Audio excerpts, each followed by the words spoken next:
Saat ini yang kita selesaikan terlebih dahulu adalah non-ASN yang ada dalam database BKN per 31 Desember 2022.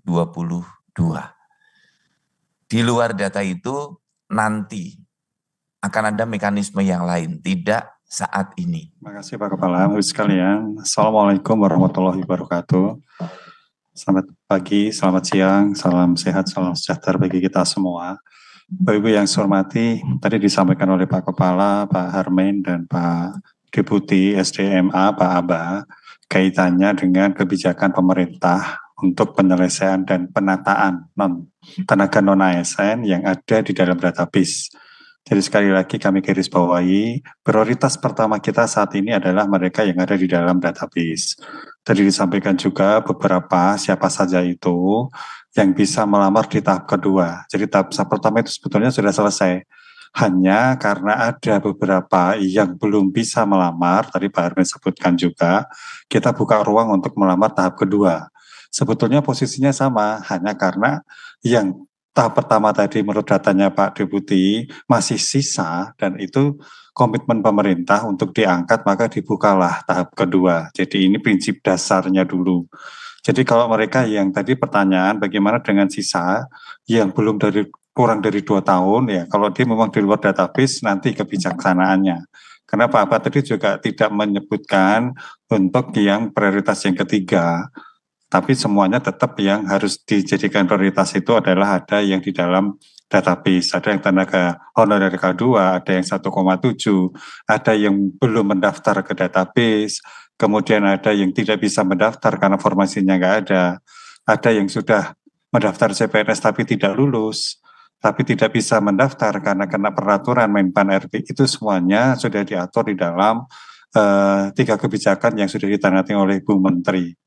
Yang saya ingin ulang sebentar, yang pertama kaitannya dengan mereka yang pasca tenaga non-ASN, sekali lagi mereka yang setelah ini tidak bisa mendaftar karena formasinya tidak ada dan sebagainya, sudah dibuka ruang. Kalau misalnya harapan kami semua jabatan yang ada di dalam data, pangkalan data di BKN itu, jabatan-jabatan apa saja itu bisa diinjek di sistem SHCN kita. Sehingga tidak ada lagi sebetulnya isu mereka tidak bisa mendaftar karena tidak ada formasi. Namun demikian, andai kata memang terpaksanya tidak ada, sudah disediakan 4 formasi tampungan.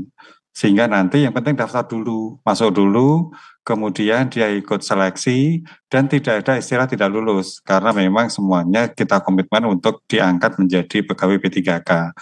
Hanya apakah dia pegawai P3K penuh waktu atau paruh waktu, sesuai yang disampaikan oleh Pak Aba tadi. Yang pertama, karena mungkin formasi yang diajukan oleh instansi itu beda dengan yang ditetapkan, mengingat alasan anggaran, maka yang pasti mereka yang sesuai dengan jumlah formasi berdasarkan penetapan ranking itulah yang akan diangkat menjadi penuh waktu.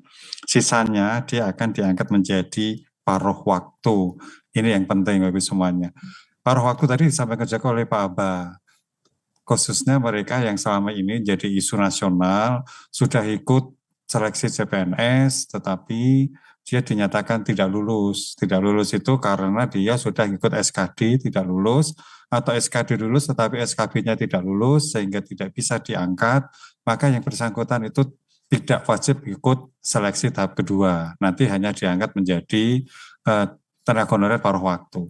Tapi kalau misalnya dia mendaftar CPNS, belum sempat seleksi karena TMS pada waktu seleksi administrasi diberikan kesempatan untuk ikut seleksi tahap kedua. Jadi prinsipnya tidak bisa mereka mendaftar itu 2 tempat, yaitu untuk ketiga kamuan PNS berdasarkan Permenpan 6 tahun 2024. Termasuk tadi ada pertanyaan bagaimana dengan jabatan pegawai atau petugas irigasi ya. Moga-moga kalau misalnya di situ ada ya daftar aja di situ formasinya ada. Tapi kalau sampai tidak ada kembali lagi ke jabatan tampungan. Sehingga tampungan ini harapannya bisa mengakomodir semuanya yang ada di dalam database BKN dan tidak ada alasan lagi tidak bisa mendaftar karena tidak ada formasi. Bapak yang saya hormati, kaitannya dengan nanti secara teknis dari Kalimantan, dari Kota Waringin Barat, ada beberapa yang tadi salah milih formasi. Nah, mekanisme nanti Pak Deputi yang akan menyampaikan, termasuk yang dia sakit kan nanti akan ikut tahap kedua, karena yang bersangkutan memang belum pernah ikut seleksi. Prinsip, jadi sekali lagi yang belum pernah ikut seleksi, ya, apakah itu tahap pertama dan tahap kedua, itu dia tahap pertama dan CPNS, maka dia ikut seleksi tahap kedua. Jadi kalau kemarin sudah ikut seleksi tahap pertama, sebetulnya tidak akan ada istilah tidak lulus, maka dia akan diangkat menjadi P3K. Apakah dia penuh waktu atau paruh waktu, itu tergantung nanti dari jumlah formasi, di posisi di berapa dianya, dan yang kedua kaitannya dengan yang berkaitan anggaran yang disediakan oleh instansi. Nah, tadi juga disampaikan oleh Pak Abah, kaitannya dengan mereka yang nantinya akan diangkat menjadi P3K paruh waktu, apabila yang bersangkutan itu ternyata memenuhi syarat untuk diangkat menjadi penuh waktu, dia akan diangkat menjadi penuh waktu. Syarat yang pertama tentu ada formasi yang diajukan dulu kepada Menpan. Yang kedua, kinerjanya tentunya sangat baik sehingga dia layak untuk diangkat menjadi P3K penuh waktu. Dan yang ketiga, tentu ketersediaan anggaran sehingga yang bersangkutan itu oleh instansi memang dimungkinkan untuk diangkat menjadi P3K penuh waktu. Bagi mereka yang diangkat sebelum Undang-Undang Aparatur Sipil Negara menjadi tenaga non-ASN, tetapi setelah 31 Desember 2022 dan itu tidak masuk dalam database, nanti kebijakannya akan menunggu selanjutnya. Apakah akan nanti diangkat dengan kriteria misalnya minimal dia masa kerja 2 tahun, nanti akan ada kebijakan dari pemerintah untuk menata ini. Sehingga sesuai dengan yang disampaikan oleh Pak Kepala tadi, intinya fokus kita adalah yang ada di dalam database BKN terlebih dahulu. Dari 1,7 tadi sudah ada beberapa yang diterima menjadi PNS, yang diangkat atau dia selesai lulus, nanti bukan lulus, istilahnya bisa diangkat untuk tahap yang pertama. Maka sisanya itu akan diharapkan bisa mengikuti seleksi di tahap kedua, kecuali mereka yang tidak lulus CPNS dan sudah ikut seleksi SKD maupun SKP tinggal diangkat menjadi paruh waktu. Itu tambahan kami Pak Kepala, kami kembalikan ke beliau. Terima kasih Pak Waka. Selanjutnya Pak Abah, ada yang ingin direspon, kami persilakan. Ya, baik. Terima kasih Pak Kepala, Pak Waka, Bapak Ibu sekalian. Jadi yang pertama tadi yang masuk ke perisalah sudah jelas ya. Jadi kalau 7 ada 12 sesuai peringkat, nanti yang sisanya itu paruh waktu. Tapi ini pun bagi mereka sebagaimana disampaikan Pak Waka tadi, basis kita semuanya nih dari diskusi kita ini kita bicara tentang yang di dalam database BKN ya. Kemudian tadi yang kurang 2 tahun ya dia tidak memenuhi syarat, berarti sekali lagi fokus kita adalah ke yang database BKN ya. Tadi juga sudah disampaikan ya. Kemudian tadi yang tidak bisa mendaftar gitu ya, yang tidak bisa mendaftar kalau sepanjang dia dalam database BKN karena hal-hal yang disampaikan oleh Pak Waka tadi, karena TMS dan sebagainya belum mendaftar dan sebagainya gitu ya. Itu kita buka ya setelah ini. Jadi dari kebijakan Pak Kepala nanti akan buka itu. Jadi tidak ada masalah gitu ya. Kemudian tadi yang paling penting saya ingin menggarisbawahi, tadi ada yang non-ASN tapi melamar ke CPNS, dia lulus tapi dia bukan database, maka dia tidak masuk ke dalam kriteria di kebijakan kita yang baru. Jadi mereka pun yang ikut mendaftar di CPNS itu adalah bagi mereka yang memang tadi ada dalam database BKN sudah seleksi tapi nggak lolos SKD atau SKB gitu ya. Termasuk kalau yang tidak hadir karena sakit dan sebagainya, itu pun orang yang ada dalam database itu sudah bisa ya. Jadi nggak ada masalah karena dia akan ikut ke tahap kedua. Barangkali ini Pak Kepala, Pak Waka yang dapat kami tambahkan. Terima kasih. Terima kasih Pak Deputi. Teknis di Pak Harmen. Silakan Pak Harmen untuk bisa dijelaskan membukanya bagaimana, pengajuannya bagaimana. Monggo. Baik, terima kasih Pak Kepala, Pak Waka, dan Bapak Ibu semua. Saya akan menambahkan beberapa hal yang apa yang tadi sudah disampaikan oleh Pak Kepala maupun Pak Waka, tetapi saya juga akan fokus juga menjawab apa yang disampaikan oleh Pak Rendra. Bagaimana solusinya pada saat mereka kemudian salah dalam memilih formasi? Konkretnya apa yang harus dilakukan oleh teman-teman instansi? Teman-teman instansi perlu bersurat ke Kepala BKN, Seki Kedeputian Sistem Informasi dan Digitalisasi. Nanti dari surat tersebut kemudian kami akan membuka atau mengaktifasi Bapak Ibu untuk bisa melakukan perbaikan terhadap nama-nama yang diajukan salah di dalam memilih formasi. Begitu juga terkait dengan mereka yang sudah mendaftar tahap 1 tetapi kemudian tidak hadir pada saat melakukan seleksi di tahap 1. Tadi misalnya apakah dia karena sakit, apakah dia karena sedang melaksanakan ibadah misalnya, dan di dalam surat Menpan yang baru mereka kemudian diberikan kesempatan untuk bisa mengikuti seleksi di tahap kedua. Maka kami tentu tidak tahu apakah yang bersangkutan tadi memang hadir atau tidak hadir, maka perlu teman-teman instansi bersurat ke Kepala BKN, Seki, Deputi Sistem Informasi untuk nanti kami buka dan kami tampilkan data-data para orang-orang yang kemudian tidak hadir pada saat di dalam pelaksanaan seleksi di tahap 1 yang lalu.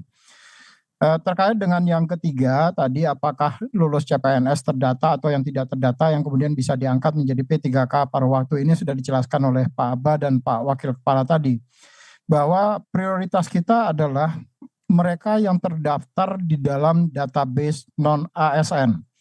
Nah, di dalam catatan kami, tadi kami sudah menyampaikan bahwa mereka yang terdaftar di dalam database non-ASN BKN yang mengikuti seleksi kemarin itu sebanyak 62.445 orang. Setelah kita melakukan pengolahan hasil, yang lulus sampai dengan akhir, yang mendapatkan formasi CPNS itu sebanyak 5.302 orang, dan yang tidak lulus seleksi CPNS sebanyak 57.143 orang. Nah, 57.143 orang ini karena dia terdaftar di dalam database non-ASN, maka mereka lah yang kemudian akan langsung otomatis diangkat menjadi P3K paruh waktu tanpa harus mengikuti seleksi di tahap kedua. Seperti yang tadi disampaikan oleh Pak Deputi SDMA. Mereka nanti akan langsung diangkat menjadi P3K paruh waktu sesuai dengan surat Menteri PAN RB sehingga dan sejalan dengan peraturan Menteri PAN RB nomor 6 tahun 2024 bahwa setiap peserta seleksi calon aparatur sipil negara 2024 itu hanya bisa mendaftar di salah satu formasi jabatan di dalam tahun formasi yang sama. Nah, itu yang pertanyaan dari Pak Rendra tadi terkait dengan bagaimana mekanismenya dan tentu dengan konfirmasi surat dari Bapak Ibu kami akan membuka link yang bersangkutan sehingga bisa dilakukan perbaikan terhadap data-data yang bersangkutan, karena apakah itu karena salah pemilih formasi, apakah karena memang tidak hadir pada saat mengikuti seleksi di tahap 1 kemarin. Itu mungkin tambahan dari kami Pak Kepala. Terima kasih Pak.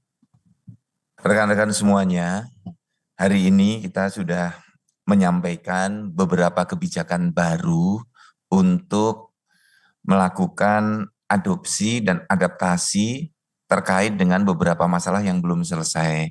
Nah, untuk itu kita sudah berusaha seoptimal mungkin dan perlu dukungan dari Ibu Bapak serta seluruh pegawai honorer yang sudah terdata dalam database 2022 untuk mendaftar.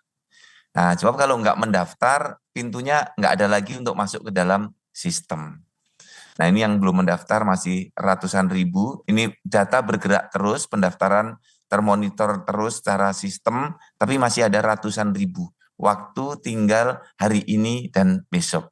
Oleh karena itu, Ibu Bapak sebagai closing dari acara ini, saya minta pertama 14 kantor regional BKN untuk bersama-sama dengan rekan-rekan pengelola SDM di provinsi, kementerian dan lembaga untuk melakukan blasting informasi ini secara meluas.